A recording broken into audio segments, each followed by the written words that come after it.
The pounding bass from the nightclub rattled the walls of our tiny apartment.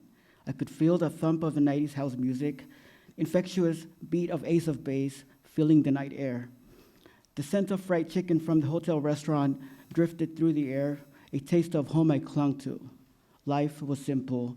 It was good. Hey, little man, the front desk agent grinned as I slipped behind the counter of the lobby, my usual spot. Japanese tourists giggled as I greeted them in perfect English. They were fascinated by me, a brown island boy speaking fluent English with ease. This wasn't uncommon in Palau, a tiny island nation tucked away in the western Pacific Ocean, about 800 miles east of the Philippines. Home to roughly 18,000 people, tourists flocked to our shores daily, seeking to dive into the island's natural wonders and experience our warm, welcoming culture. At the hotel, I often felt like a celebrity, a living part of the exotic charm that drew visitors to our island nation. To me, it wasn't just a hotel, it was my personal playground, a castle with endless hallways, secret corners, and rooms full of strange, fascinating guests. The staff had learned to keep an eye on me, but not too close of an eye. After all, I was a VIP around here. My parents made sure of that.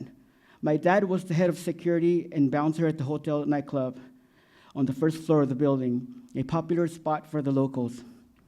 Most days, life at the hotel felt perfect. I was spoiled, carefree, and always up to something. I had the run of the place, and I took full advantage. But I always knew where I wasn't supposed to go, like the nightclub. It was late afternoon, and I was wandering near the nightclub, hoping to find my dad before his shift started. I knew he was already there. I'd seen him go in earlier, but instead of finding him, I found something else, or someone. Through the cracked door, I spotted my dad. He wasn't alone. He was standing too close to one of the Filipino waitresses. They were laughing, her hand on his arm, his face too familiar, too warm. I froze. My mouth dropped. I didn't understand everything I was seeing, but I understood enough. My dad wasn't supposed to be looking at anyone like that, or except my mom. I backed away quietly, tears stinging my eyes, and ran. The words stumbled out that night as I sat across from my mom in a dimly lit kitchen. I saw Dad with someone else, I whispered. Silence, then a slow nod. She already knew. A week later, she packed our things and we were gone. The knock on the door came like a drumbeat of tension. My father stood outside my uncle's house, a simple, sturdy home on the other side of the island, far from the hotel where I grew up. My mother and I had been staying there for the past week. But even at 7 years old, I could tell we didn't quite belong. My father's expression was unreadable as he stood at the doorway, his presence larger than life. Go pack your things, he said, his voice firm but calm. You're coming with me. My mother's lips pressed into a thin, angry line. He's staying, she said, her voice low and tense, like she was trying to keep it from breaking. He's my son, my father shot back. He's coming with me. At that moment, all I knew was that my dad wanted me to come back to the hotel, the only place I know. Ronald, it all seemed like everything was finally going back to normal. Without thinking much about it, I obeyed, shuffling off to gather my things.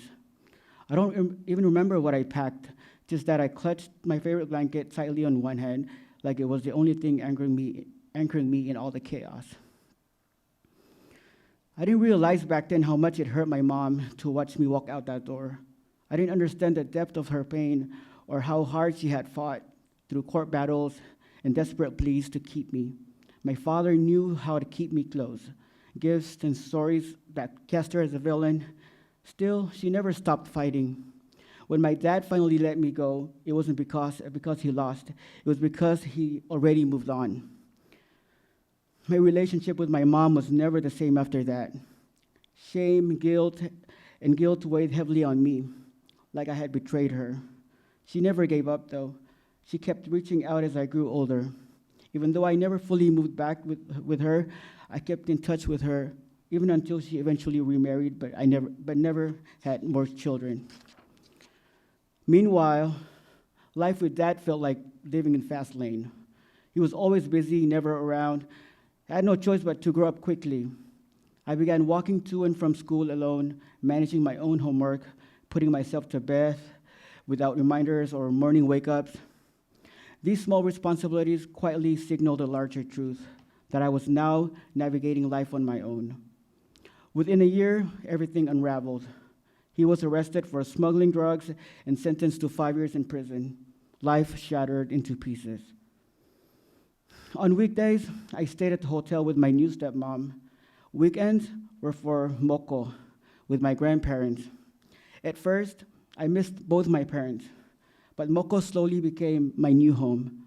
My cousins, my tribe, and my grandparents, the anchor that I needed. I bounced between two homes, walking that 1 mile stretch in between, often alone. When he came back, it was like we didn't know each other anymore. We were two strangers living under the same roof, trying to pick up the pieces of life that had long since fallen apart. One night, we sat in the living room. I finally gathered the courage to speak. I want to move to Moko with Grandma and Pa. My father barely reacted. Yang ngarang, a why that felt more like when. The school's closer and my grades are good. I hesitated. It's just better. A pause, then a nod. Bon. In other words, sure. Just like that. No argument, no fight. I expected relief, but all I felt was emptiness.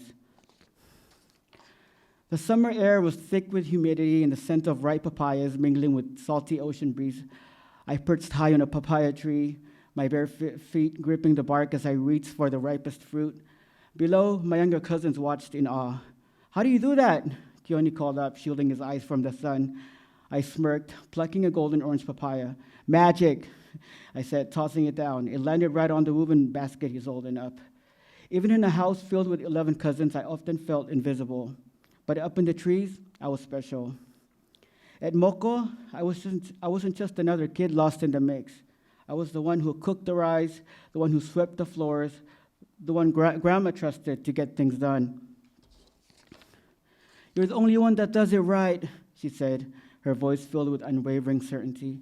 It felt like both a compliment and a sentence.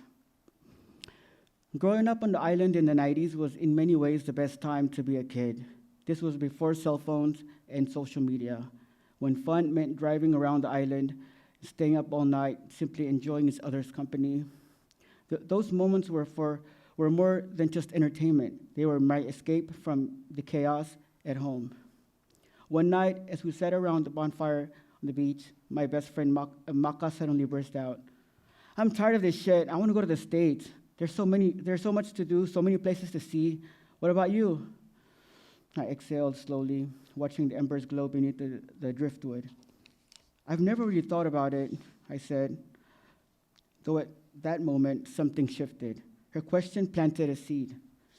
Maybe I was meant to be somewhere else. Maybe the emptiness I kept trying to ignore wasn't tied to this island, but to something deeper, something unresolved. The buried resentment started to rise again, remind me of the wounds I've been trying to forget. Was it my fault they split up? Was I just a product of puppy love? The anger crept in, but so did clarity. Those painful questions were exactly what pushed me to confront the one thing I feared the most, myself.